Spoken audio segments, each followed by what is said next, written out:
되려 하심이요. 아멘. 할렐루야. 이 시간 주일 저녁 예배, 주일 찬양 예배에 나오신 우리 성도 여러분 한 분 한 분에게 하나님의 크신 은혜가 부어지기를 간절히 소망합니다. 우리 앞뒤 작업분들 바라보시면서 함께 인사하도록 하겠습니다. 사랑합니다. 축복합니다. 계속해서 교회와 성경이라는 주제를 가지고 주일 저녁마다 함께 은혜를 나누고 있습니다. 오늘은 11번째 시간으로 교회의 머리이신 그리스도라는 제목으로 함께 하나님의 말씀을 나눠보도록 하겠습니다. 예일대학교의 야로슬라프 펠리칸 교수가 쓴 예수의 역사 2000년이라는 책이 있습니다.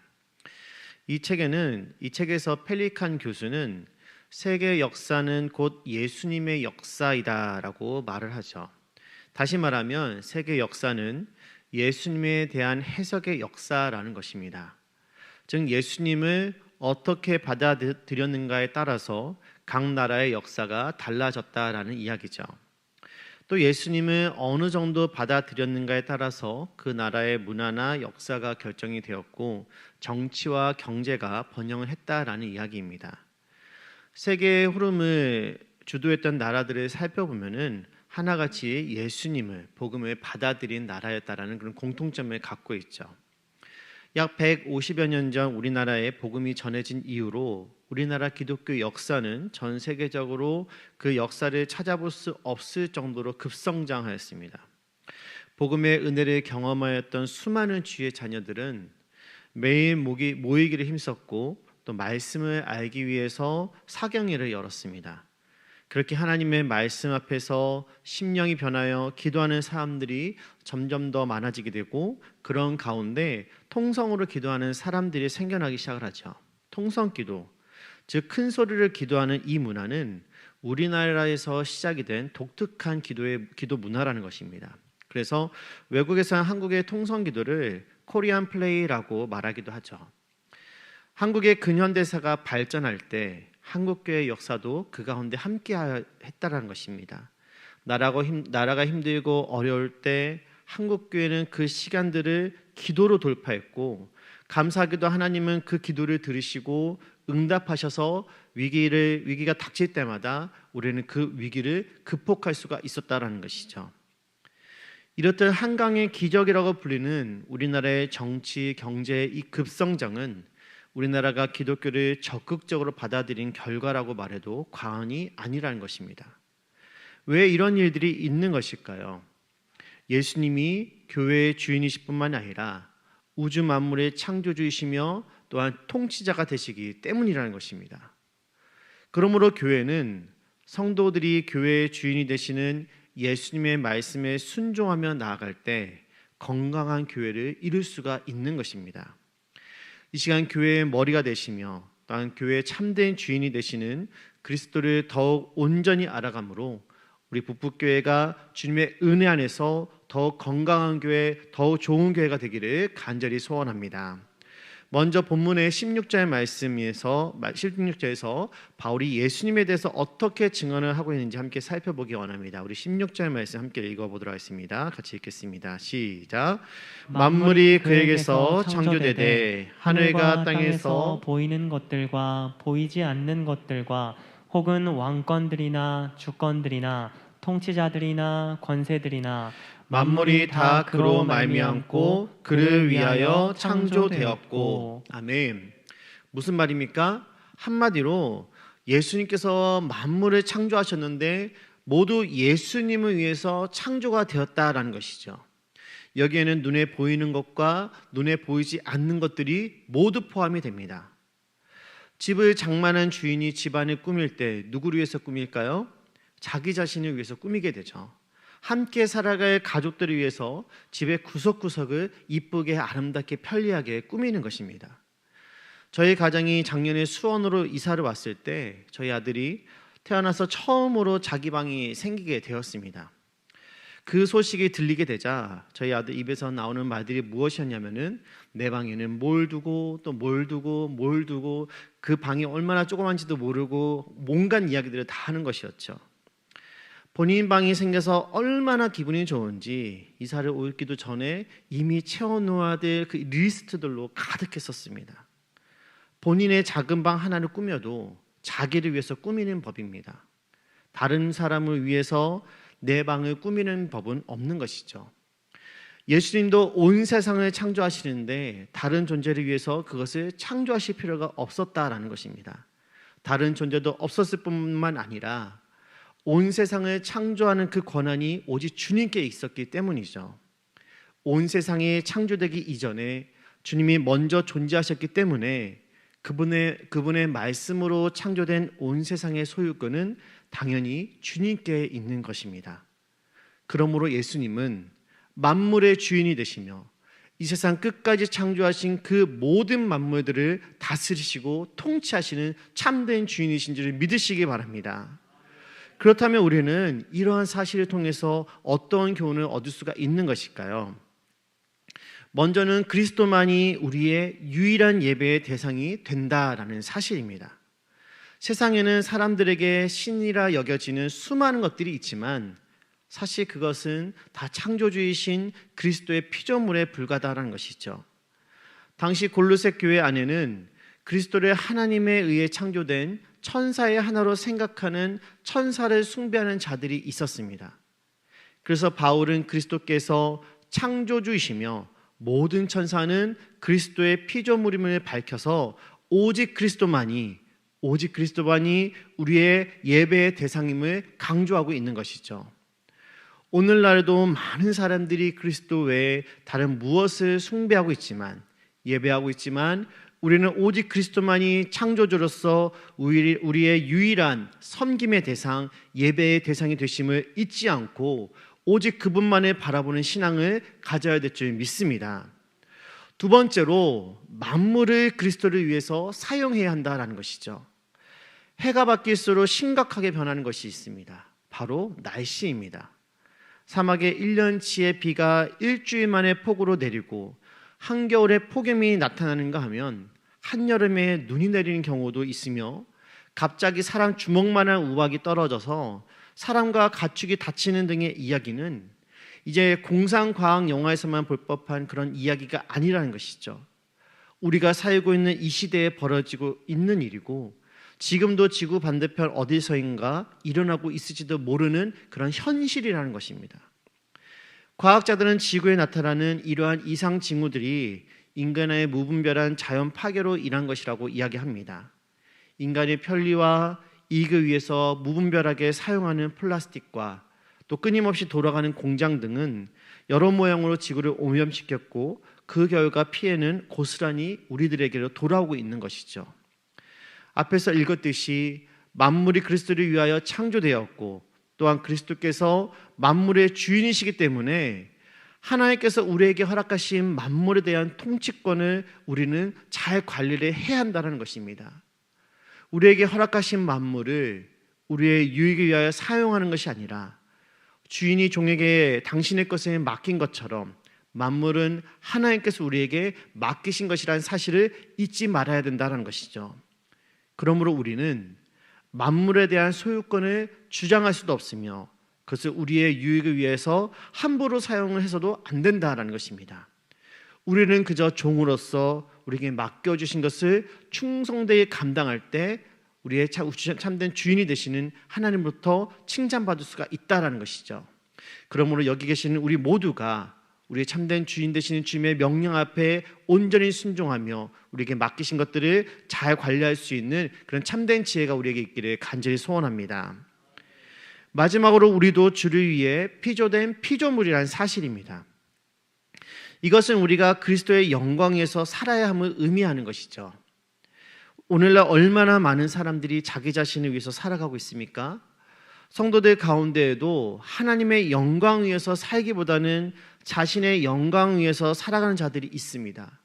입술로는 나라와 권세와 영광이 아버지께 영원히 있사옵나이다 라고 고백을 하지만 살아가는 삶의 모습은 나라와 권세와 영광이 나에게 영원히 있사옵니다 라고 삶으로 증명하고 있는 것이죠. 이것은 그리스도께서 우리를 창조하신 그 목적에서 벗어난 일입니다. 인간이나 만물을 창조주 되시는 그리스도께서 붙잡아 주심으로 존재할 수가 있는 것이죠. 그러나 우리가 그리스도의 그 창조 목적에서 벗어나 우리 자신만을 위해서 살아가게 된다면 그리스도께서 언제 우리를 놓을지 모르는 일이란 것입니다. 그러므로 이사야서 43장 21절에서 하나님께서 말씀하신 이 백성은 내가 나를 위하여 지었나니 나를 찬송하게 하려 함이라 라는 그 목적대로 우리가 살아갈 때 우리의 삶이 그분을 기쁘게 하는 삶이 될 줄 믿습니다. 이렇게 그리스도께서 온 만물의 주인 되심을 증언한 바울은 이제 그분과 교회를 인체에 비유해서 우리에게 설명을 해주고 있죠. 우리 본문 말씀 18절 말씀 함께 보도록 하겠습니다. 18절 말씀입니다. 시작. 몸인 교회의 머리시라. 그가 근본이시요 죽은 자들 가운데서 먼저 나신이시니 이는 친히 만물의 으뜸이 되려 하심이요. 아멘. 예수 그리스도는 교회의 머리가 되십니다. 성경은 한 번도 교회를 건물이나 조직으로 말한 적이 없죠. 교회는 건물이나 조직이 아니라 세상에서 부르심을 입어 예수님 믿고 거듭난 신자들의 모임이라는 것입니다. 그런데 성경은 거듭난 이 신자들의 모임인 교회를 그리스도의 몸이라고 말하고 예수 그리스도를 교회의 머리라고 이야기합니다. 그렇다면 왜 성경은 교회를 그리스도의 몸으로 또 예수 그리스도를 교회의 머리로 말하고 있는 것일까요? 여기에는 몇 가지 이유가 있습니다. 첫 번째로 유기적인 생명적 관계가 있기 때문입니다. 여러분들은 몸이 없는 얼굴 또는 얼굴이 없는 목을 본 적이 있으십니까? 아무리 건강한 몸이라 할지라도 얼굴이 없다면 또 머리가 잘려져 나갔다면 그것은 살아있는 생명이 아닌 것이죠. 이미 죽은 몸인 것입니다.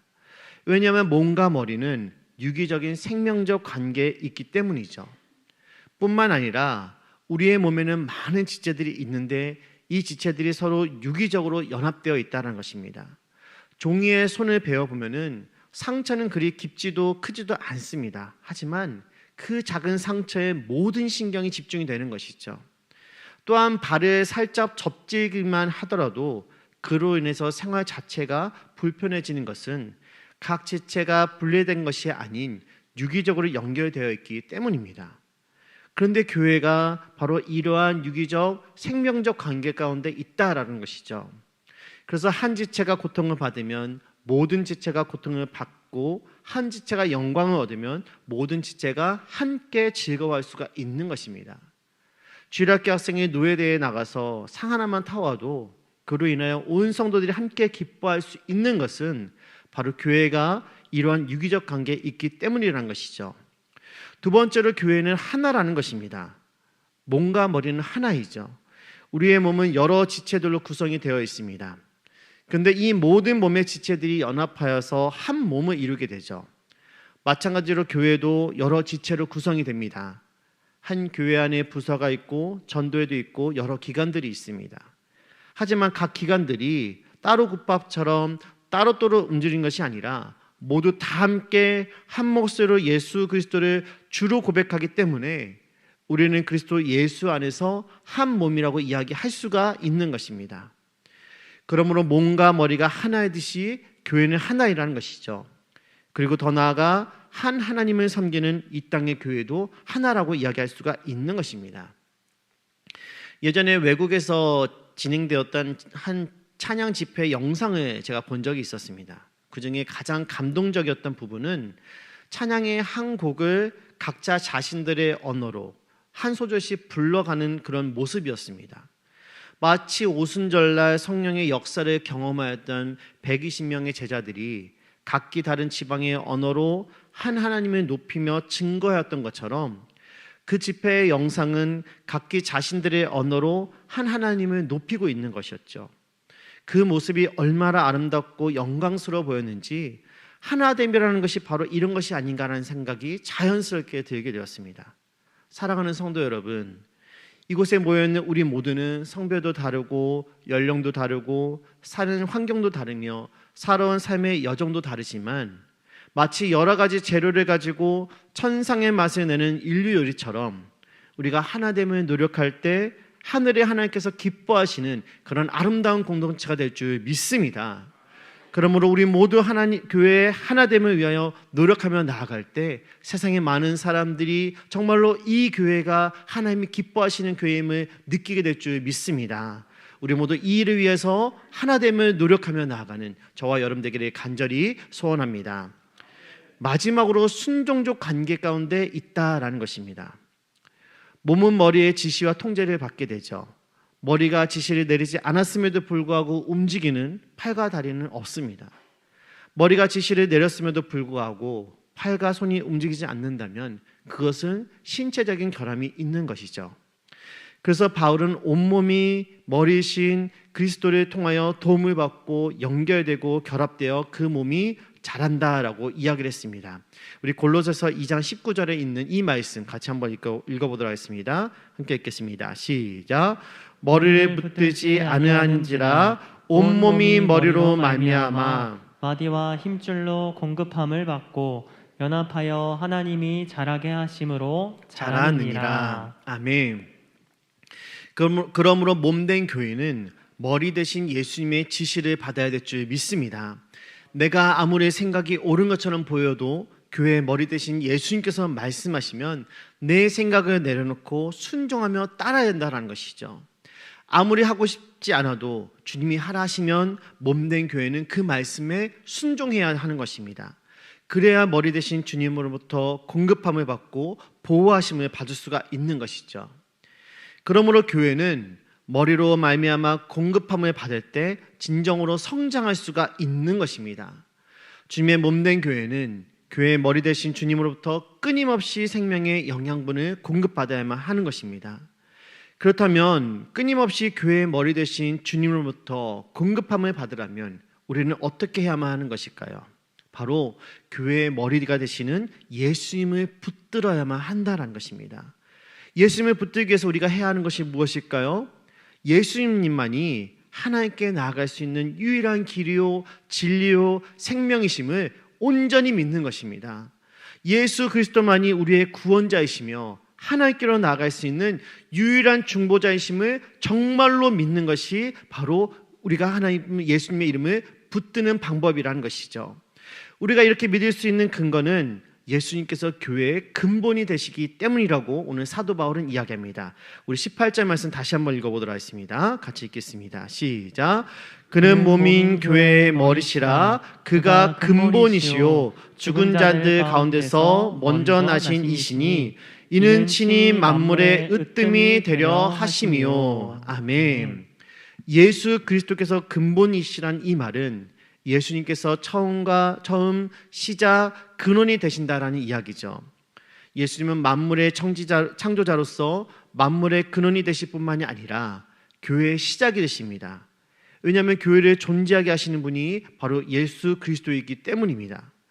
교회가 어떻게 시작이 되었습니까? 주는 그리스도시요 살아계신 하나님의 아들이십니다라고 말했던 베드로의 그 고백 위에 예수님께서 교회를 세우시겠다고 하셨습니다. 그리고 이렇게 말씀하신 예수님은 십자가에 달려 죽으시고 부활하심으로 모든 믿는 자들의 소망이 되신 것이죠. 그래서 18절 중간에 보면은 예수님에 대해서 죽은 자들 가운데서 먼저 나신 이라고 바울은 소개하고 있습니다. 이 말은 그리스도께서 죽은 자들 가운데서 가장 먼저 부활을 경험한 자라는 의미가 아니라는 것입니다. 성경에는 분명히 죽었다가 다시 살아난 사람들이 있었습니다. 구약의 사렙다 과부의 아들이 그랬고 나사로가 예수님에 의해서 부활을 경험했습니다. 그렇다면 그때 죽었다가 다시 살아난 자들이 지금도 죽지 않고 살아있습니까? 아니라는 것이죠. 그들은 다시 살아났지만 얼마를 살지 않고 다시 죽음을 맛보았습니다. 그 누구도 신령한 육체로 다시 살아나지가 않았다는 것이죠. 그러나 부활하신 예수님은 다시 죽지 않고 살아계시는 줄 믿으시기 바랍니다. 그러므로 예수님만이 영원한 생명에 이르는 부활을 하신 것입니다. 이러한 예수님에 대해서 히브리 기자는 히브리서 12장 2절에서 이렇게 기록합니다. 같이 읽겠습니다. 시작. 믿음의 주요 또 온전하게 하시는 이인 예수를 바라보자. 그는 그 앞에 있는 기쁨을 위하여 십자가를 참으사 부끄러움을 개의치 아니하시더니 하나님 보좌 우편에 앉으셨느니라. 아멘. 또한 사도행전에는 승천하신 주님을 바라보는 제자들에게 천사들이 이렇게 말하는 것을 볼 수 있습니다. 제가 읽어드리겠습니다. 사도행전 1장 11절입니다. 이르되 갈릴리 사람들아 어찌하여 서서 하늘을 쳐다보느냐 너희 가운데서 하늘로 올려지신 이 예수는 하늘로 가심을 본 그대로 오시리라 하였느니라. 할렐루야. 그렇습니다. 예수 그리스도는 사망의 권세를 깨뜨리시고 지금까지 누구도 정복하지 못한 죽음을 정복하시고 아무도 경험하지 못한 영원한 생명의 부활을 하신 것입니다. 이렇게 예수님이 죽은 자 가운데서 다시 살아나사 부활의 첫 열매가 되셨기에 예수 그리스도가 교회의 머리가 되시는 것입니다.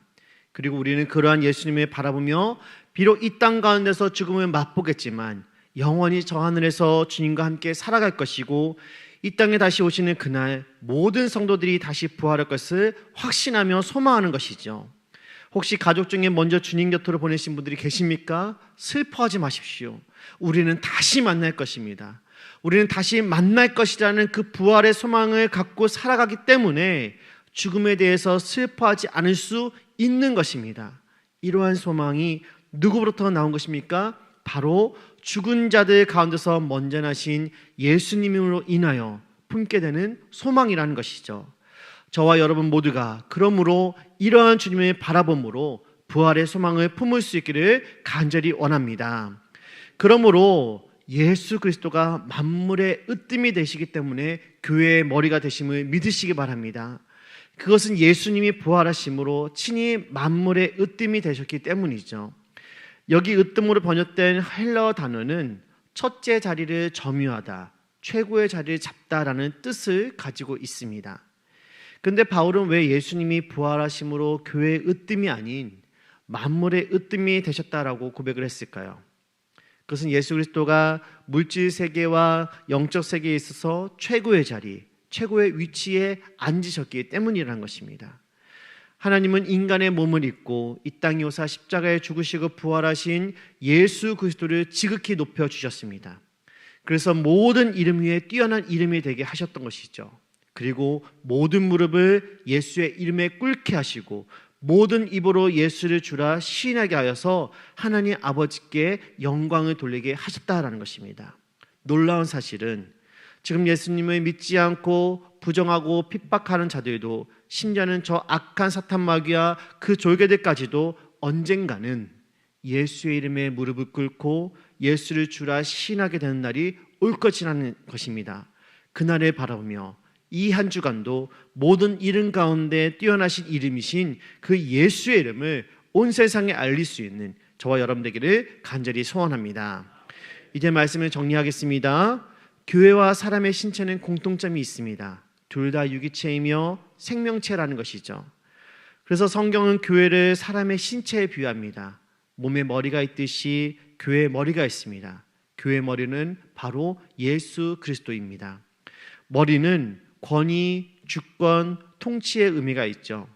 예수님이 교회의 머리라고 할 때는 예수님이 교회에서 가장 높으신 권위가 있고 교회에 대한 주권을 가지고 계시며 성도들을 통치하신다는 그 의미가 담겨 있는 것입니다. 그러므로 성도들이 그리스도의 명령에 복종할 때 건강한 교회를 이룰 수가 있는 것입니다. 교회의 머리가 되신 예수님께서 승천하실 때 마태복음 28장 18절에서 20절의 말씀으로 우리에게 명령하십니다. 우리 말씀 함께 읽어보도록 하겠습니다. 같이 보겠습니다. 시작. 하늘과 땅의 모든 권세를 내게 주셨으니 그러므로 너희는 가서 모든 민족을 제자로 삼아 아버지와 아들과 성령의 이름으로 세례를 베풀고 내가 너희에게 분부한 모든 것을 가르쳐 지키게 하라. 아멘. 사랑하는 성도 여러분, 예수님을 더욱 가까이 함으로 예수님 안에 있는 풍성한 생명을 누리시기 바랍니다. 그리고 예수님의 생각과 뜻대로 살아가시고 의지하며 하나님의 은혜를 온전히 누리는 이 한 주간 되기를 간절히 원합니다. 특별히 다음 주에 진행되는 새생명 축제를 위해서 우리 모두 한 마음으로 예수 그 이름에 소망이 있음을, 또 예수 그 이름에 능력이 있음을, 예수 그 이름에 구원이 있음을 증거함으로 우리가 품은 913명의 태신자들이 예수 그 이름으로 구원의 은혜를 경험할 수 있기를 간절히